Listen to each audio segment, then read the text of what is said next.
Je vous souhaite une excellente journée. Hier, dimanche 29, l'église a célébré la fête des rameaux. Alors, j'ai participé à l'Eucharistie et il y a un frère qui a constaté que moi, je n'avais pas de rameaux. Il me dit, Malou, pourquoi toi, tu n'as pas de rameaux? Et puis comme ça, je l'ai dit presque machinalement. Il dit, mais moi-même, je suis un rameau pour le Seigneur. Il dit, mais toi, tu es vraiment compliqué. Chaque fois, tu te mets à part et tu ne veux pas faire ce qui t'est demandé.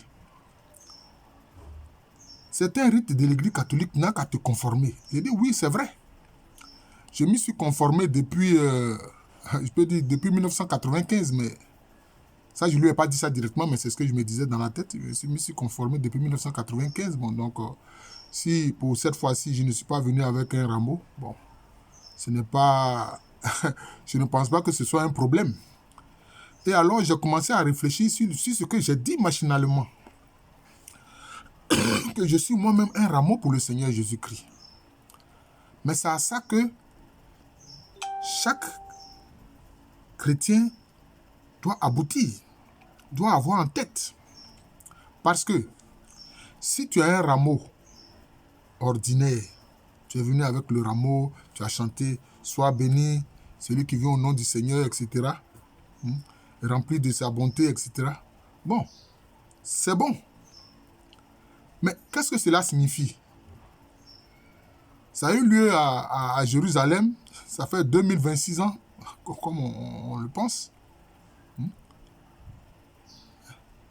Mais qu'est-ce que cela signifie pour toi? Tu es venu à le rameau, tu as chanté « Sois béni, toi qui viens, tout rayonnant de ta bonté, Hosanna au plus haut des cieux. » Mais qu'est-ce que cela signifie pour toi?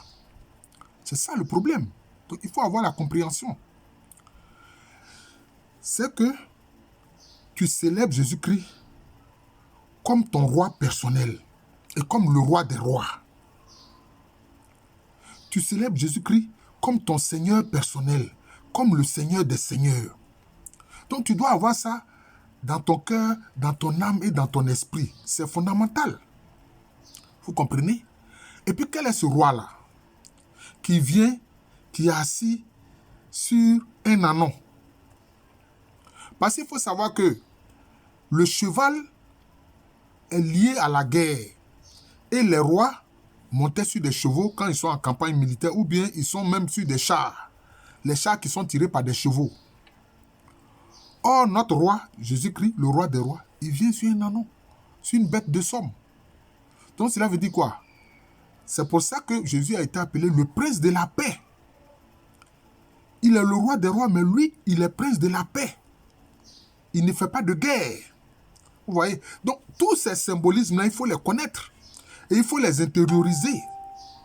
C'est ça. Il faut les intérioriser. À partir de ce moment-là, si tu accueilles Jésus-Christ comme ton roi personnel et le roi des rois, comme ton Seigneur personnel et le Seigneur des seigneurs, et qui vient sur un ânon, donc il est un roi de paix, un Seigneur de paix. À partir de ce moment-là, quand tu intériorises ça, tu deviens un rameau vivant pour le Seigneur. Ce n'est pas seulement pour la fête des rameaux. Oui, mais ta vie, en tant que personne, ta vie, tu es comme un rameau vivant pour la gloire du Seigneur Jésus-Christ. C'est ça. Bon, on a célébré la fête des rameaux hier. Vous allez voir, bon, c'est fini pour certains. C'est fini, on a fait la fête des rameaux, c'est vrai. On attend la célébration des choses de la résurrection, c'est très important. De la mort et de la résurrection du Seigneur, c'est très important. Mais, chacun de nous doit être un rameau vivant pour la gloire du Seigneur. Oui, un rameau vivant pour la gloire du Seigneur. Tu bénis le Seigneur, tu le glorifies comme ton roi personnel, comme ton Seigneur personnel, et toute ta vie, tu agis dans ce sens-là. Tu agis dans ce sens-là. Voilà, c'est ça. Tu agis dans ce sens. Et tu fais comprendre ça aux gens, que Jésus-Christ est ton roi personnel, mais il est le roi des rois. Il n'y a pas un roi plus grand que Jésus-Christ. Il est le Seigneur des seigneurs. mais il est ton Seigneur personnel. Mais il n'y a pas Seigneur plus grand que Jésus-Christ. Et ça, alors, c'est important, c'est fondamental. Je me souviens que ce dimanche-là, hier donc, quand je disais ça, il y avait juste une religieuse qui était derrière moi. Et elle a souri. Elle a souri. Bon, je ne sais pas. Elle a souri. Quand j'ai dit, mais moi-même, je suis un rameau du Seigneur. Voilà. Moi-même, je suis un rameau pour le Seigneur Jésus-Christ. Elle a souri. Mais bon, son sourire veut dire beaucoup de choses. C'est ce que je pense. Bon, mais elle n'a pas parlé. Hein, elle n'a pas parlé. Donc, c'est ça.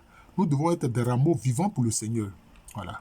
Ne nous contentons pas seulement de faire le rite, mais soyons des rameaux vivants pour le Seigneur, pour l'acclamer toute notre vie, pour le reconnaître comme notre roi personnel, notre Seigneur personnel. Je pense que c'est fondamental.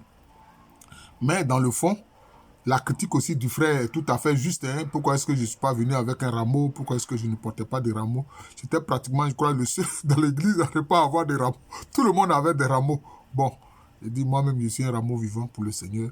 Et je souhaite que chacun, hein, chaque disciple de Jésus-Christ, soit un rameau vivant pour le Seigneur. Voilà.